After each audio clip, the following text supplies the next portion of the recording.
இன்றைக்கி நம்ம பார்க்க போகிறது ஒரு சிம்பிளான அடை தோசை. ஈஸியாக செய்கிறது. இதுக்கு தேவையான பொருட்கள் 3/4 டம்ளர் அரிசி எடுத்திருக்கேன்.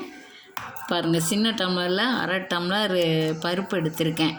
இது ரெண்டையும் ஊற வச்சு கழுவி ஊற வச்சுருக்கேன். இப்போ இதை அரைச்சிட்டு வந்து தான் அடை செய்யணும்.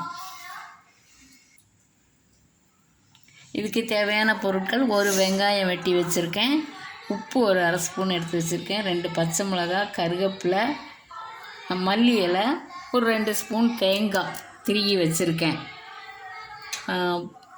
பெருங்காயத்தூள் ஒரு 1/2 ஸ்பூன் போடணும். இப்போ இதை அரைச்சிட்டு வந்து இதெல்லாம் கலந்து அடை சுடலாம். இருங்க, இப்போ நான் அரைச்சிட்டு வந்துடுறேன். இப்போ மாவு அரைச்சிட்டு வந்தாச்சு. பாருங்கள், ரொம்ப நைஸாக அரைக்க வேண்டாம். இந்த மாதிரி கொஞ்சம் 1-2 அரைச்சா போதும். இப்போ நம்ம இதில் உப்பு, பெருங்காயத்தூள், வெங்காயம், மல்லி, கருவேப்பிலை, பச்சை மிளகாய் எல்லாத்தையும் போட்டுக்கலாம். கொஞ்சம் மிளகாத்தூள், வரமிளகாத்தூள், கொஞ்சம் குருமிளகுத்தூள், அவ்வளோதாங்க. போட்டு கலக்க வேண்டியதுதான். இதில் முருங்கைக்கீரை கொஞ்சம் உருவி போட்டால் கூட நல்லாயிருக்கும். கிடைச்சா போடுங்க, இல்லாட்டி இந்த மாதிரி செய்யுங்க. தேங்காய்,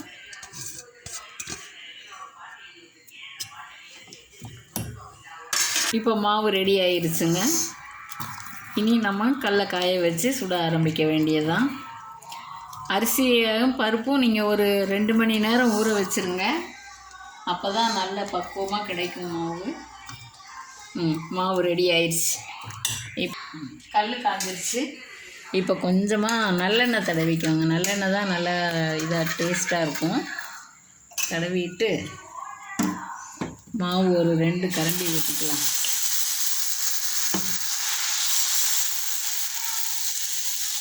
அடை கொஞ்சம் கெட்டியாக தாங்க வரும், ரொம்ப மெல்லிசாக வராது. நான் நல்ல செவக்க மொறுமொறுன்னு எடுக்கணும். நல்லாயிருக்கும். மேலே கொஞ்சம் அப்படியே நல்லெண்ணெய் இதுக்கு கொஞ்சம் தோசை அலையை விட கொஞ்சம் அதிகமான எண்ணெய் தேவைப்படும். இப்போ இது முருகினதும் திருப்பி போடலாம். அது வரையிலும் வேகட்டும். பாருங்கள், இப்போ இந்த அடை கொஞ்சம் செவந்துருச்சு. இப்போ திருப்பி போட்டுக்கலாம். ஒரு 2 நிமிஷம் இல்லைன்னா 3 நிமிஷம் ஆகும். மறுபடியும் ஒரு தரம் ஓரத்தில் எண்ணெய் ஊற்றிக்கலாம்.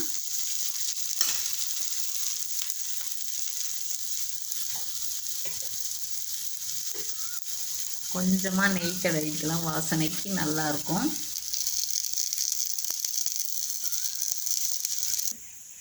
இப்போ பாருங்கள், அடை வெந்தாச்சு.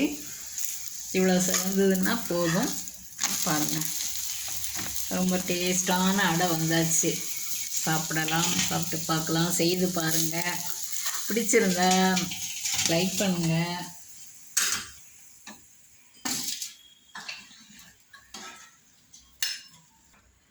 பாருங்கள், அடை எவ்வளோ டேஸ்ட்டாக இருக்குன்னு. இன்னும் நான் சட்னி அரைக்கலை, அதனால் சாம்பாரை சூடு பண்ணி சாப்பிட்றேன்.